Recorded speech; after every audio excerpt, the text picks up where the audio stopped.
Bonjour les amis, mon nom c'est Solange Thibodeau, alias Solange Bonheur, et je suis l'auteur du livre de la COVID-19 à la dictature mondiale.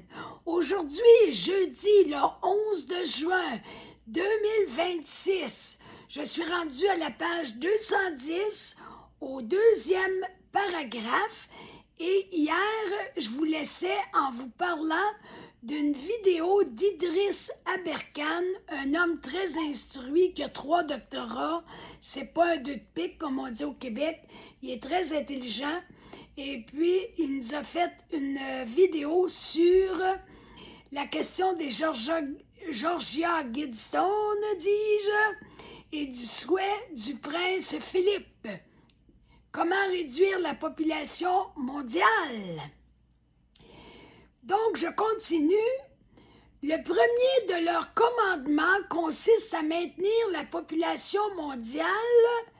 Là, je tombe en italique, ça veut dire que ça fait partie intégralement, textuellement, de l'article en question des Georgia Guidstone. En dessous, le premier de leurs commandements consiste à maintenir la population mondiale en dessous de 500 millions d'individus sur Terre, ce qui représente un demi-milliard d'individus seulement, alors qu'on doit être rendu au moins à 8, sinon proche de 9 milliards actuellement en 2026.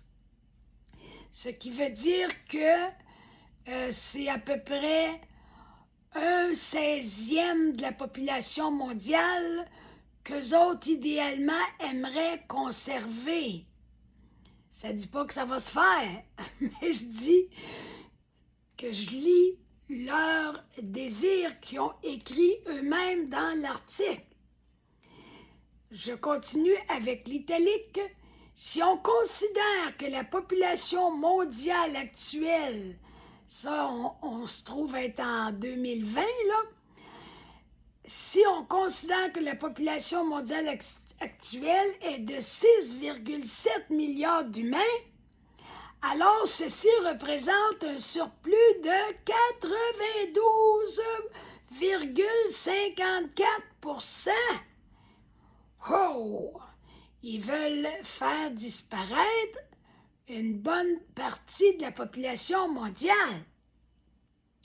Un seul gouvernement mondial y est projeté, par conséquent, un seul pouvoir souverain.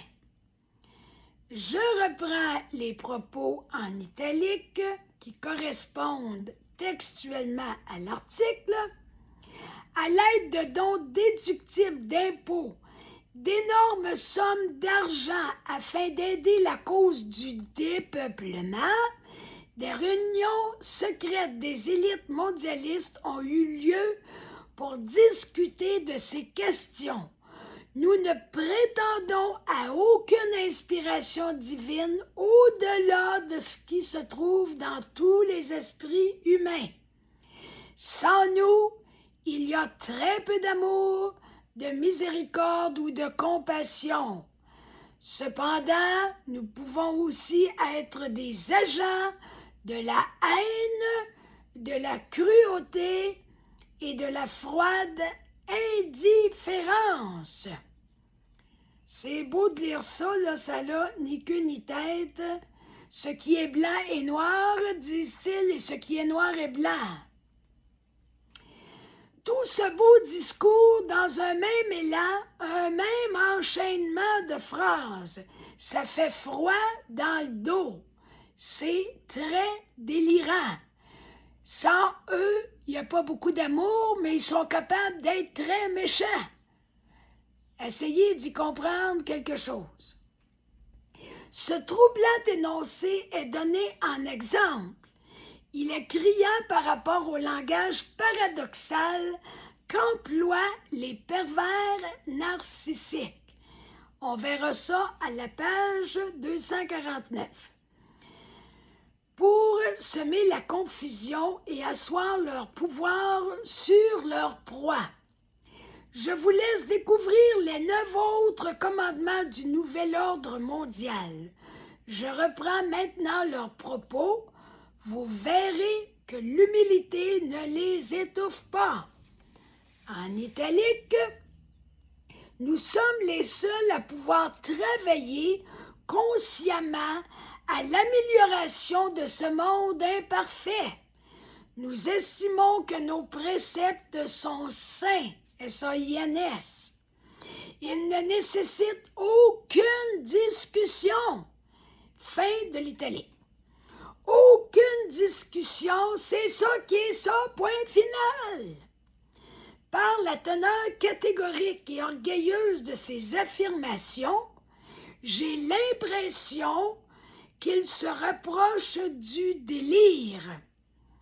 Le délire n'admet justement aucune discussion, selon Ariane Biran. Elle déclare que la certitude absolue représente une de ses caractéristiques. Fin de mes commentaires sur le texte Les Georgia Guidestone. Revenons aux sectes. Comment s'instaure l'emprise d'un gourou sur son dévot? Il le séduit par ses convictions spirituelles, son charisme, son assurance et ses belles paroles réconfortantes. Il l'enjôle également par la joie que procure la conviction que, par le gourou, le disciple se rapprochera de Dieu et du bonheur, etc. De là, le nouveau disciple lui octroie pleinement sa confiance. Une confiance aveugle, 3 petits points.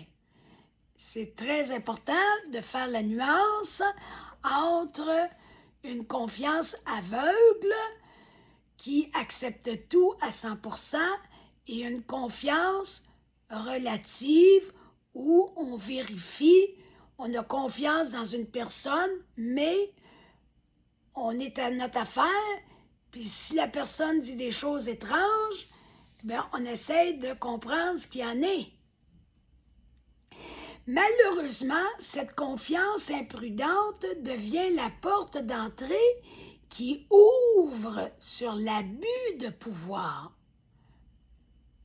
S'il y a une confiance absolue, l'autre lui mange dans les mains. C'est dangereux. Ce chef de secte représente dorénavant un expert pour la personne séduite, une forme d'autorité en matière spirituelle. Un peu comme les parents d'un jeune enfant représentent la sécurité et la vérité. Pour lui, papa et maman ont toujours raison. Avec eux, il ne craint rien. Néanmoins, en tant qu'adultes, normalement, nous ne devrions pas nous laisser rouler dans la farine par de telles prétentions excessives.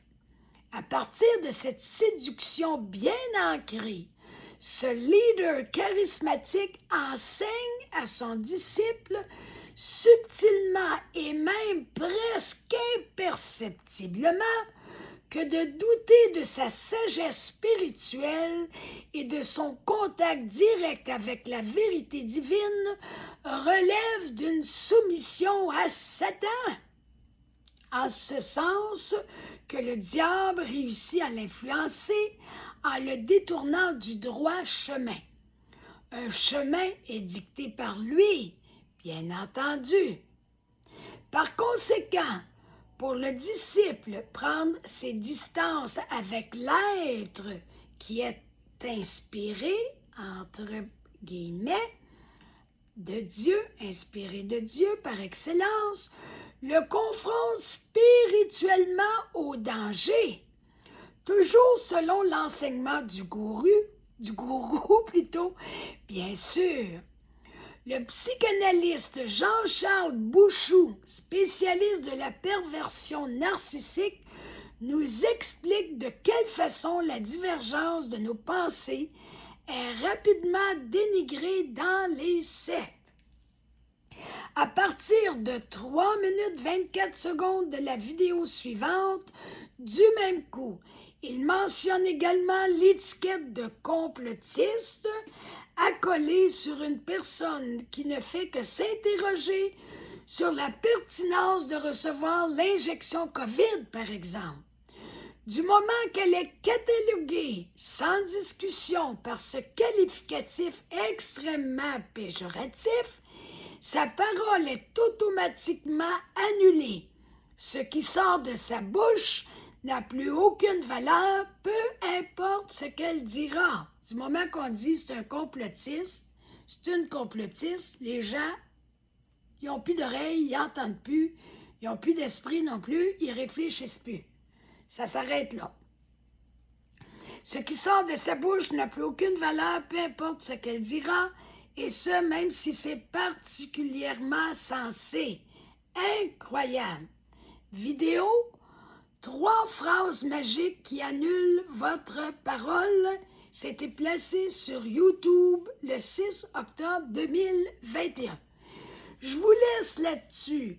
Pour aujourd'hui, on se retrouve demain.